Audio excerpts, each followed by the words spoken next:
Messieurs, dames, la famille, la société, tout un amis, frères, accès, compatriotes, moyens, tout un collaborateur qui connecte nous tout partout dans le monde là. Bonjour, bonsoir pour nous toutes, bienvenue sur la plateforme non. Nami quoi, c'est toujours amis ou serviteur, merci Dieu, c'est avec même plaisir, même l'amour, même détermination, même respect, nous toutes gagnons pour l'autre, toute équipe là à la ronde badé, et nous comptons rencontrer. Et je dis, ce samedi, nous vivons samedi et 8 et juillet, ce week-end. Nous souhaitons un bon samedi, bon week-end à toutes les amis fanatiques nous yo. Toute équipe là est déjà motivée et mobilisée pour nous porter pour toute nouvelle et toute actualité qui a bouleversé la ville pays d'Haïti coup à l'étranger. Nous parlons retransmettre pour vous journal Infovision passé sur Radio Vision 2000 avec staff nouvelle là, information yo sur pays d'Haïti. Écoutez Radio Vision 2000 sur www.radiotélévision2000.com. Retrouvez également en live ou en différé nos différentes émissions et éditions de nouvelles sur les pages Facebook, YouTube, Twitter. Votre radio. Radio Vision 2000, la radio qui vous écoute.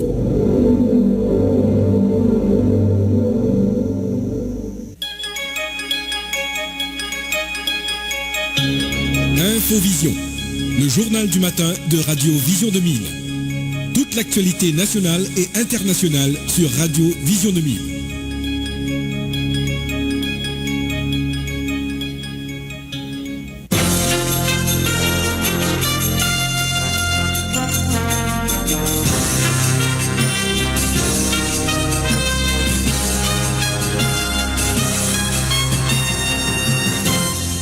Merci d'écouter Vision 2000. Bonjour à tous et bienvenue à Infovision. Au sommaire de cette édition, les jours passent, mais Pierre-Louis Aupon, enlevé dans la soirée du 20 juin dernier, non loin de chez lui à Tabar, n'est toujours pas relâché par ses ravisseurs. L'Association des journalistes haïtiens et SOS journalistes exigent dans une note conjointe la libération immédiate et sans condition du copropriétaire de Télé Pluriel et ancien journaliste à la Télévision nationale d'Haïti. Son épouse Marie-Lucie Bonhomme se dit inquiète car la santé de son époux nécessitait des prises quotidiennes de médicaments auxquels Pierre-Louis Aupon n'a pas accès depuis 3 longues semaines. Marie-Lucie lance un appel pressant à l'endroit des ravisseurs en vue de la libération de Pierre-Louis Aupon. Regain des cas de kidnapping dans certains endroits de l'aire métropolitaine de Port-au-Prince. Les actes de banditisme connaissaient une nette régression à la faveur de la révolte populaire. Au moins 3 personnes ont été enlevées jeudi soir dans la zone de Delma 48 près des laboratoires 4C. Parmi les victimes figure Béatrice Dupoux. Sa famille réclame sa libération, déclarant n'avoir pas les moyens de payer de rançon. Aucune décision n'a été prise lors de la réunion du Conseil de sécurité tenue jeudi, mais les tractations se poursuivent en vue du déploiement d'une force internationale pour aider à combattre les gangs armés et rétablir un climat sécuritaire en Haïti. Les États-Unis sont très activement engagés dans la création d'une telle force internationale, selon le secrétaire d'État américain Anthony Blinken, cité par AFP. M. Blinken a évoqué des pourparlers très actifs avec des pays de la Caraïbe et d'autres régions. Des syndicats de chauffeurs du Grand Nord, appuyés par des leaders communautaires et des agents exécutifs intérimaires, annoncent une grande marche le 14 juillet prochain sur la route nationale numéro 1 dans l'objectif d'exiger la pacification de la zone de Canaran, contrôlée depuis quelque temps par des gangs armés. La marche doit débuter à Semoc pour se terminer à Cabaret. Commémoration hier du 2e anniversaire de l'assassinat de Jovenel Moïse. Le gouvernement provisoire d'Ariel Henry avait décrété le 7 juillet, jour de deuil national, à organiser une cérémonie de recueillement en mémoire du président défunt au Mupana. En guise du grand rassemblement annoncé, des proches et sympathisants de Jovenel Moïse ont organisé une activité devant sa résidence à Pèlerin-Sec. Elle a été truffée de cérémonies vaudou et dépôt de gerbes de fleurs à la mémoire du président assassiné. Au Cap-Haïtien, les partisans de Jovenel Moïse ont marché dans les rues en vue d'exiger justice en faveur du président défunt et l'achèvement des projets qu'il avait entamés. Les partis politiques signataires de la déclaration du 30 janvier demandent dans une lettre ouverte au Premier ministre Ariel Henry de s'adresser à la nation afin de présenter le bilan de ces 2 ans au pouvoir. 2 années caractérisées par l'aggravation de la situation générale du pays et l'augmentation de la souffrance de la population, indique le coordonnateur de l'OPL, Edgar Leblanc-Fils. Médecins sans frontières annonce la suspension de ses activités à son hôpital à Tabar. L'ONG entend ainsi dénoncer l'intrusion violente jeudi d'une vingtaine d'hommes armés et cagoulés dans l'enceinte du centre hospitalier pour ramener de force un patient blessé par balle qui se trouvait encore en salle d'opération. Hors de nos frontières, une étape importante a été franchie par les États-Unis. La Maison-Blanche a en effet annoncé vouloir fournir des armes, assauts, munitions à l'Ukraine pour permettre au pays de se défendre face à l'invasion russe. C'est la première fois que ce type d'armement est fourni par Washington. L'exécutif américain tente de calmer la polémique. La découverte de cocaïne à la Maison-Blanche n'a pas mis en péril la sécurité nationale, a indiqué hier la présidence. La substance a été retrouvée dimanche dans l'aile ouest de la Maison-Blanche au sein d'une zone fréquentée par des visiteurs extérieurs. Et puis, le nombre de feux de forêt ne cesse de progresser au Canada qui a dénombré hier plus de 670 brasiers dont plus de 380 heures de contrôle. Des chiffres hors normes déjà avec un été long et difficile en perspective.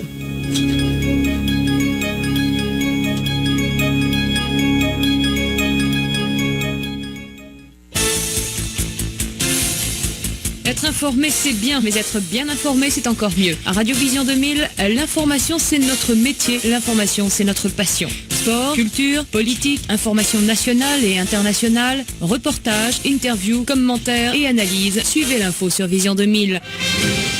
En français, en créole, l'information déclinée sur tous les tons. Informer, c'est notre métier. Informer, c'est notre passion.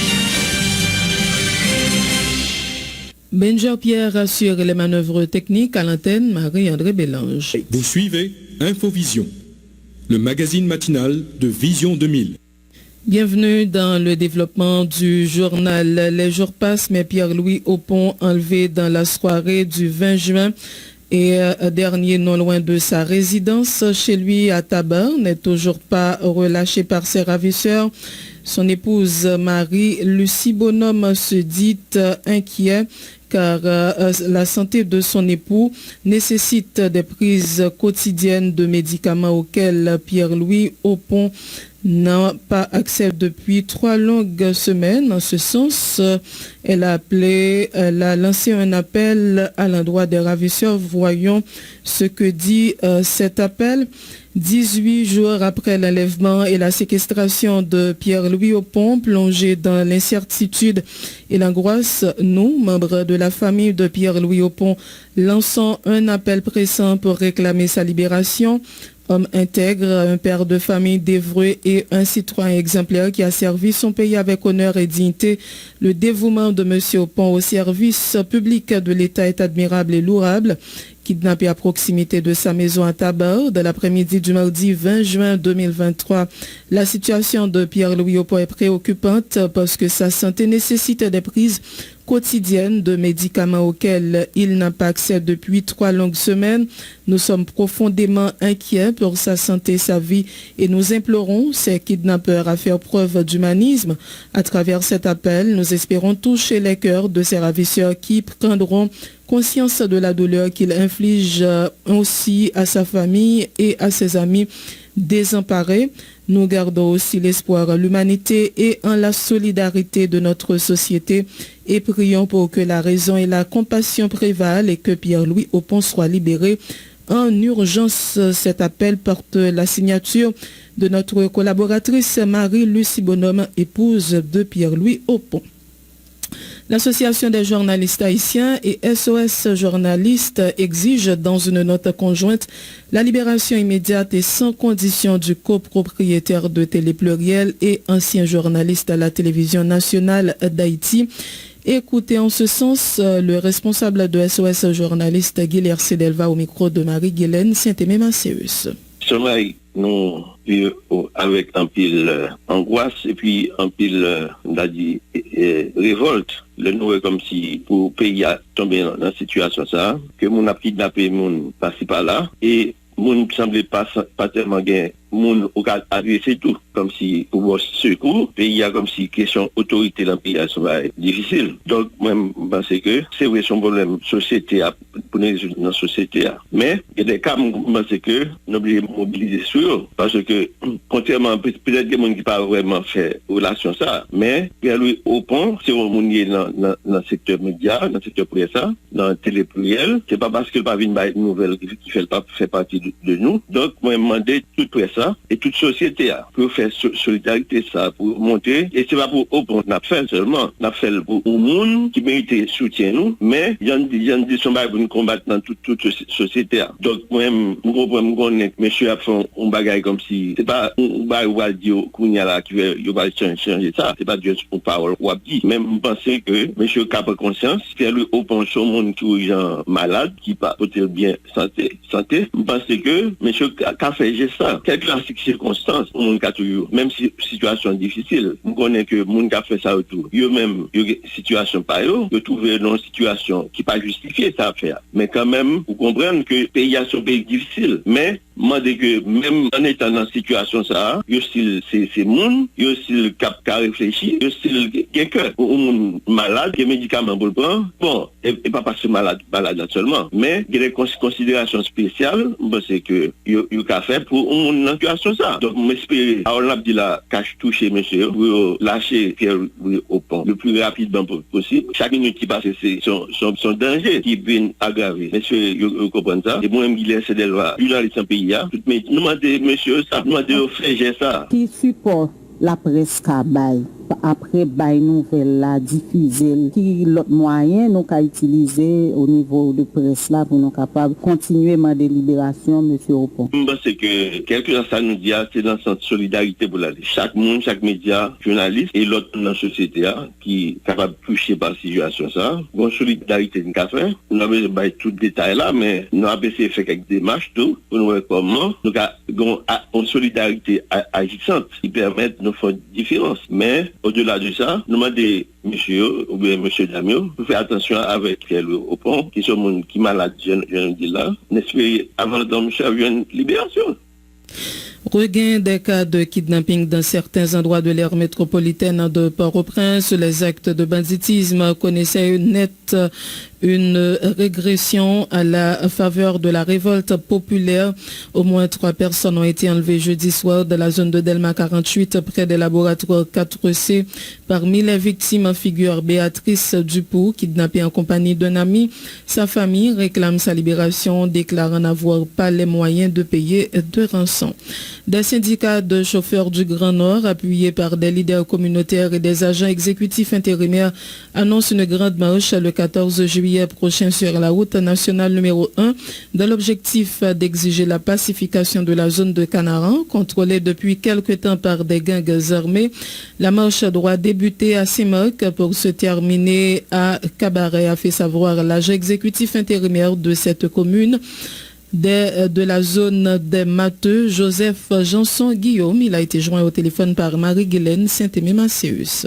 Marche là, c'est à l'initiative des syndicats chauffeurs Arcaï Cabaret, syndicat chauffeur Maurice Saint-Marc et syndicat chauffeur fondé Artibonite avec société civile qui est dans toute zone Zayo. Et puis, bien, et chef d'entreprise qui est dans zone Zayo, tous les businessmen qui sont dans zone Zayo, ils mettent ensemble pour organiser son marche. Mais ils estimé qu'ils n'ont pas capable d'organiser un gros événement comme ça sous Grand Nord pour ne pas impliquer les autorités là-dedans. C'est comme ça qu'il y a un magistrat Blaise qui est du côté de Montréal, lui-même qui était embattu le pas. Avant et puis qui essaie de chercher avec syndicat rencontrer magistrat du côté de la KM magistrat Saint-Marc avec moi-même qui du côté des cabarets pour me chita avec nous pour t'expliquer non et dans ce sens là nous même noté dans le dossier nous estimons l'unité de bon temps c'est une marche juste pour demander au gouvernement pour prendre responsabilité pour la vie retourner dans le Grand Nord là particulièrement du côté des cabarets pour permettre que nous sommes capables de tourner la caillou usines commencer le travail puis pour machine capable de circuler normalement sur le national numéro 1 de Port-au-Prince avec juste dans le nord-est. Qui parcours marche ça? Marche là, sorti Saint-Marc pour lever cabaret. À part l'initiateur marche là, est-ce que nous avons contacté d'autres structures, soit sociales, organisations sociales, qui pour participer, pour renforcer l'initiative là? Faut que moi, ces messieurs syndicats,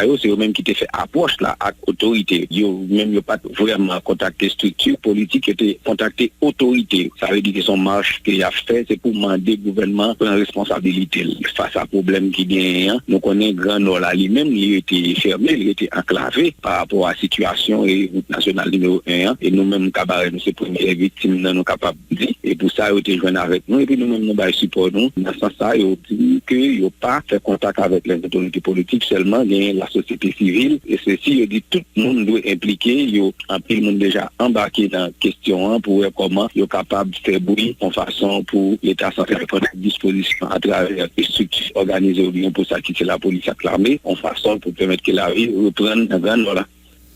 Aucune décision n'a été prise lors de la réunion du Conseil de sécurité tenue jeudi, mais les tractations se poursuivent en vue du déploiement d'une force internationale pour aider à combattre les gangs armés et rétablir un climat sécuritaire en Haïti. Les États-Unis sont très activement engagés dans la création d'une telle force internationale, selon le secrétaire d'État américain Tony Blinken, cité par AFP. M. Blinken a évoqué des pourparlers très actifs avec des pays de la Caraïbe et d'autres régions. Lors de la réunion du Conseil de sécurité, jeudi, le représentant de la France, Nicolas de Rivière, a exhorté la communauté internationale à se mobiliser de toute urgence pour Haïti, appelant au déploiement d'une force en appui à la PNH, y compris via un engagement plus robuste des États-Unis sur le terrain. Écoutez les propos de l'ambassadeur Nicolas de Rivière. La solidarité de la France va au peuple haïtien, lui qui souffre au quotidien. À Port-au-Prince, les gangs font régner la terreur, ils coupent les routes et restreignent l'accès aux services de base et à l'aide humanitaire. Homicides, enlèvements, violences sexuelles. La liste des exactions ne peut laisser personne indifférent et elle doit être condamnée avec la plus grande fermeté. C'est pourquoi la France exhorte la communauté internationale à se mobiliser de toute urgence. Elle se fait l'écho de l'appel lancé par le secrétaire général lors de sa visite en Haïti. Elle soutient le déploiement d'une force en appui à la police nationale haïtienne, y compris via un engagement plus robuste des Nations Unies. Les Haïtiens appellent la communauté internationale à l'aide et collectivement, nous devons être à la hauteur. Il faut agir maintenant, au risque de constater pour les générations à venir les séquelles de la violence et du délitement social. Regardons les choses en face. Sans sécurité, il n'y aura ni développement, ni état de droit, ni justice pour les victimes. Mais il n'y aura pas non plus d'apaisement durable en Haïti sans rétablissement des institutions. La France continuera donc d'encourager un dialogue politique inclusif. Chacun doit dépasser ses intérêts personnels et faire preuve d'esprit de responsabilité. Nous saluons les efforts déployés pour élargir la participation à l'accord de consensus national. L'objectif demeure l'organisation d'élections démocratiques lorsque les conditions sécuritaires seront réunies. La France encourage les acteurs politiques haïtiens à s'accorder sur la nomination d'un conseil électoral provisoire inclusif afin d'avancer vers cet objectif. 2 ans, jour pour jour, après l'assassinat du président Jovenel Moïse, il est impératif de renforcer la lutte contre l'impunité. Reconstruire une justice efficace est une priorité si nous souhaitons durablement mettre un terme à la violence. Ce Conseil, de son côté, doit rapidement adopter de nouvelles sanctions contre les criminels qui brutalisent la population haïtienne. Le représentant de la Chine a pour sa part déploré qu'aucun pays n'ait fait d'annonce concrète lors de cette réunion, alors qu'il semble qu'à l'heure actuelle, une étude plus approfondie soit nécessaire avant qu'une proposition viable et concrète ne puisse être développée, a estimé l'ambassadeur chinois, appelant dans ces circonstances le Conseil à se concentrer sur la lutte contre le trafic d'armes. On l'écoute. La situation en Haïti a continué de se détériorer depuis notre dernière réunion. L'impasse politique se poursuit, la violence des gangs est omniprésente et la vérité au sujet de l'assassinat de l'ex-président Moïse demeure non élucidée. Alors que la crise humanitaire, en cela inclut des pénuries alimentaires et l'épidémie de choléra, continue de se détériorer. Nous sommes favorables aux mesures collectives prises par les agences internationales et partenaires internationaux visant à fournir une aide et un soutien humanitaire à Haïti. Il est par conséquent important d'œuvrer plus avant afin de faire avancer le processus politique. En l'absence d'un gouvernement légitime répondant aux aspirations, tout effort externe est voué à l'échec. La clé du succès consiste à faire avancer le processus de transition. Dans les circonstances actuelles, c'est d'autant plus urgent. Il est impératif de sortir de l'impasse actuelle aussi rapidement que possible et en assurant le plein respect des choix faits par le peuple haïtien. Les partis politiques haïtiens devraient agir dans l'intérêt de la population, mener des consultations politiques dans la plus grande urgence, bâtir le plus vaste consensus possible au sujet de la transition et créer des conditions propices à la tenue d'élections crédibles, transparentes et régulières dans les plus brefs délais. La Chine espère que le BINU jouera son rôle conformément au mandat qui lui a été émis en vertu de la résolution pertinente du Conseil de sécurité pour promouvoir le dialogue intra-haïtien et que le BINU appuiera Haïti alors qu'il cherche une solution guidée et pilotée par les Haïtiens. Nous nous félicitons également des efforts continus déployés par la CARICOM et d'autres organisations régionales pour trouver une solution politique à la crise en Haïti. Endiguer la recrudescence de la violence des gangs et créer un environnement propice à la sûreté et à la sécurité sont des conditions sine qua non pour atténuer la situation humanitaire et faire avancer le processus politique. Le régime de sanctions créé en vertu de la résolution 2653 du Conseil de sécurité adoptée l'an dernier nous équipes d'outils importants pour lutter contre la violence des gangs. Ce régime devrait donc être pleinement utilisé. Nous saluons le président du comité de sanctions, l'ambassadeur Biang, de la visite qu'il a récemment réalisée en Haïti. Selon l'exposé qu'il a réalisé, toutes les parties estiment que les sanctions imposées à l'encontre des gangs sont importantes et ont contribué à améliorer la situation sur le terrain. Nous espérons que le comité et le groupe d'experts poursuivront leurs efforts, qu'ils allongeront la liste d'individus faisant l'objet de sanctions aussi rapidement que possible et qu'ils assureront le contrôle des sanctions et leur mise en œuvre de sorte à créer les mesures de dissuasion nécessaires contre la violence des gangs. Le BINU et les pays concernés devraient appuyer les travaux du comité de sanctions. Nous avons entendu des messages retentissants de soutien.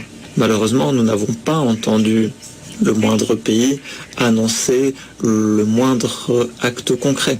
Il semble donc qu'une analyse plus approfondie soit nécessaire avant qu'une proposition viable et tangible ne puisse être élaborée. Compte tenu de la situation, le Conseil de sécurité devrait ériger en ordre de priorité des mesures liées à l'embargo sur les armes. Tout plan d'appui externe devrait faire fond sur les souhaits et aspirations du peuple haïtien et devrait pleinement respecter le principe d'appropriation. Nous espérons que les autorités haïtiennes endosseront leurs responsabilités et avec l'appui de la communauté internationale trouveront une solution tangible pour assurer la paix, la stabilité et le développement durable en Haïti. Un nouveau responsable a été installé jeudi à la tête du commissariat de Saint-Marc. Il s'agit du commissaire Jude Chéry. Il promet de se mettre au travail